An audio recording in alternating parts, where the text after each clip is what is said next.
वो भी मुझे आशीर्वाद दे रहे हैं। सूरज की किरणें हैं, वो भी मुझे आशीर्वाद दे रहे हैं। આજે ધોરણ 10 નું સીબીએસઈ નું છે તે પહેલું પેપર હતું, ત્યારે આ પહેલા પેપરમાં છે તે ધોરણ 10 ના વિદ્યાર્થીઓ દ્વારા છે તે પેપર લખીને બહાર આવ્યા છે, ત્યારે તેની સાથે છે તે વાત કરીશું. શું કહેશું, આજે પહેલું પેપર હતું?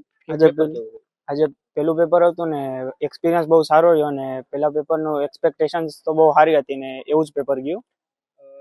કેટલી કલાક તમે મહેનત કરતા અને રોજનું કેટલું વાંચ?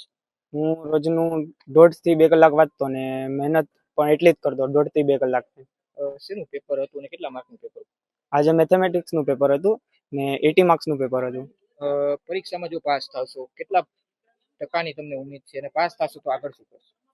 મને તો પર્સન્ટેજની તો 70% ની જ ઉમ્મીદ છે ને આગળ જશું તો સાયન્સ એ ગ્રુપમાં એડમિશન લેવાનું છે. કઈ સ્કૂલમાં તમે ભણો છો ને અહીંયા તમને કેવું બધું વાતાવરણ મળતું હોય છે? હું ધોળકિયા સ્કૂલમાં અભ્યાસ કરું છું ને મને સ્કૂલમાંથી બેટર એન્વાયરમેન્ટ પ્રોવાઈડ થાય છે કે અમારે જ્યાં અમારી જરૂરત પડે છે ત્યાં અમારા સર ટીચર્સ અમારે ત્યાં હાજર જ હોય ગમે ત્યારે મદદ કરવા હતું. સવારે નીકળ્યા હતા, શું કેવી ભાવનાઓ સાથે?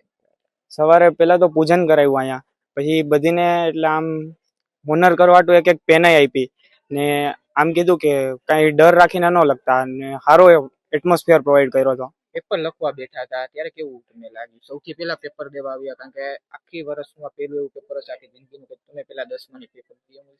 નહીં, એક્સપિરિયન્સ તો સારો હતો કેમ કે પહેલા પણ અહીંયા પ્રી બોર્ડ 1 ને પ્રી બોર્ડ 2 લેવાઈ ગઈ હતી એટલે સેમ જ એક્સપિરિયન્સ હતો, એટલું બધું અંદરથી ગભરામણ હતું જ નહીં. મારું નામ પ્રિયા છે. આજે પહેલું પેપર હતું, પેપરનો એક્સપિરિયન્સ કેવો રહ્યો? પેપરનો એક્સપિરિયન્સ બહુ જ સારો હતો. જે રીતના અહીંયા પ્રેક્ટિસ ને બધું કર્યું હતું એ બધું જ ત્યાં પૂછાણું હતું. કેટલા માર્કનું પેપર હતું અને કેટલા માર્ક આવશે? મારે 80 માર્ક્સનું પેપર હતું, 60 અપ આવી જશે. રિઝલ્ટ કેટલા ટકા તમે માનો? રિઝલ્ટ હું 85% નો અત્યારે ધારું છું કેમ કે એટલી જ જે પ્રેક્ટિસ કરી છે એ હિસાબે મેથ્સનું પેપર ગયું છે. આખા વર્ષમાં તમે કેટલી કલાક મહેનત કરો છો અને આખા વર્ષમાં રોજના અમે 3 કલાક તો મેથ્સના અલગથી કાઢી છે ને બાકી બધા સબ્જેક્ટ્સનો અલગ અલગ ટાઈમ છે એની રીતે. જો તમે સારા ટકા મળશે તો આવનારા દિવસોમાં કઈ કેટલું ભણશો? મારો મેઇન ઇન્ટરેસ્ટ લિટરેચર્સમાં છે એટલે હું આર્ટ્સની સ્ટ્રીમ પ્રિફર કરું છું અત્યારે, પણ બાકી જો સબ્જેક્ટ્સ એક્સપ્લોર કરીને મને હજી લાગ્યું તો મારી પાસે 3 મંથ્સ છે વિચારવા સાટું, પણ અત્યારનો મારો મેઇન ફોકસ આર્ટ્સ ઉપર છે.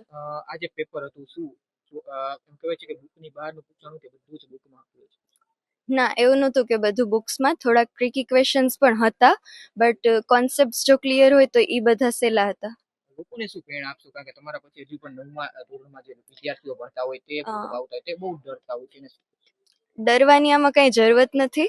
જે અહીંયા કોન્સેપ્ટ્સ ને બધું છે, લેક્ચર્સ સરખી રીતે અટેન્ડ કરીને જો આપણે કોન્સેપ્ટ્સ ક્લિયર કરી નાખીને તો બધું ઇઝી થઈ જશે. ભેગું ભેગું બસ કરતા જાઓ, બસ બીક રાખવાની જરૂરત નથી. અહીંયા પહેલાથી જ એટલી પ્રી બોર્ડ્સ ને બધું લેવાઈ જશે ને આપણું કે એ પછી છે ને આપણા હાટું કોમન જ થઈ જશે એ પેપર્સ લખવા, એટલે થઈ જશે બધું, એમાં બીવાની જરૂર નથી.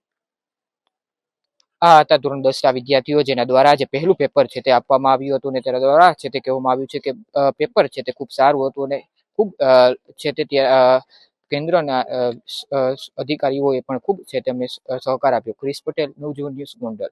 વૈષ્ણવજન તો તેને કહીએ જે પીડ પરાઈ.